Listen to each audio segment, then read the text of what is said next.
ಇವತ್ತು ನಮ್ಮ ಮನೆಯಲ್ಲಿ ಸ್ಪೆಷಲ್ಲು ಚಿಕನು, ಸ್ಕಿನ್ ನೋಡಿ ಚಿಕನ್ ತೊಗೊಂಡಿದ್ದೀನಿ 1/4 kg.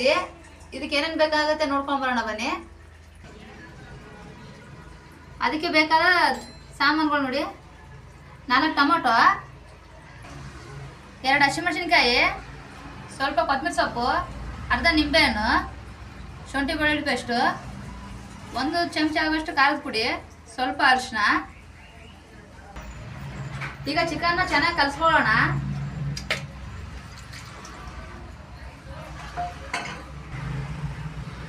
ಅರಿಶಿನ,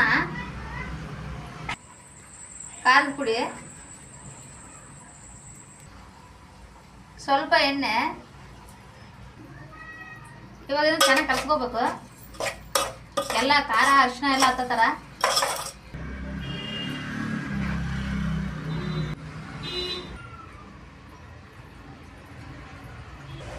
ಈಗ 10 ನಿಮಿಷ ಆಯ್ತಲ್ವಾ ಇಟ್ಟಿದ್ದು ನೋಡಿ. ಈಗ ಒಲೆ ಮೇಲೆ ಇಡ್ತಾ ಇದ್ದೀನಿ.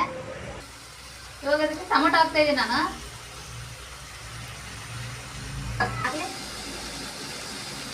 ಹಸಿಮೆಣಸಿಗೆ ಹಾಕ್ತಾ ಇದ್ದೀನಿ. ಶುಂಠಿ ಬೆಳ್ಳುಳ್ಳಿ ಪೇಸ್ಟ್ ಹಾಕ್ತಾ ಇದ್ದೀನಿ.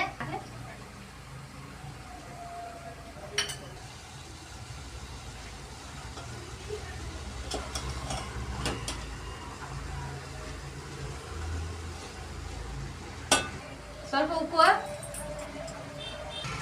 ನಿಂಬೆಹಣ್ಣು ರಸ ಅರ್ಧ,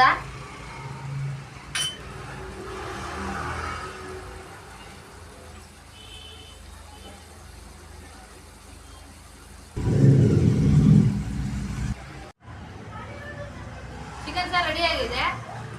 ಬನ್ನಿ ಊಟ ಮಾಡ್ಕೊಂಡು ನೋಡೋಣ ಹೆಂಗಾಗಿದೆ ಅಂತ.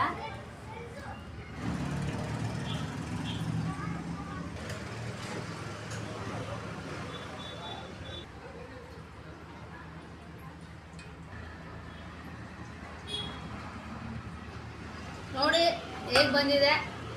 ನಾವು ಇದಕ್ಕೆ ಏನು ಕಲರ್ ಹಾಕಿಲ್ಲ, ಏನು ಹಾಕಿಲ್ಲ, ಮನೆಯಲ್ಲೇ ಮಾಡಿರೋದು.